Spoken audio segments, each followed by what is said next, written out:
मित्रांनो, आज भारत आणि युरोपियन युनियनमध्ये ऐतिहासिक करार झालाय। या करारामुळे आता युरोपियन कार्स भारतात अगदीच स्वस्त मिळू शकतील, कारण युरोपातून पूर्ण तयार गाडी मागवल्यानंतर त्यावर लागणारी इम्पोर्ट ड्युटी हे 110% कमी करून फक्त 10% आणली जाणार आहे।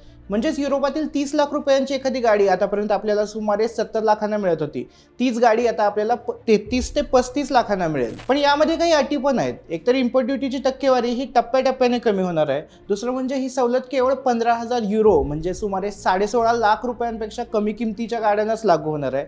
शिवाय दरवर्षी साधारणपणे 2.5 लाख गाड्यांनाच ही सवलत मिळेल आणि पहिल्या 5 वर्षांसाठी यातून इलेक्ट्रिक कार्सना वगळण्यात आलंय। असं असलं तरी या करारामुळे Mercedes, BMW, Audi, Porsche, Renault अशा कितीतरी युरोपियन लक्झरी कार्सची किंमत अगदी कमी होईल असं म्हटलं जातंय। तर फॉक्सवॅगन आणि स्कोडा अशा ब्रँड्सच्या कार पण भारतात परत येतील अशी आशा आहे। हा व्हिडिओ तुमच्या त्या मित्रांना नक्की शेअर करा जो कार घ्यायच्या विचारात आहे।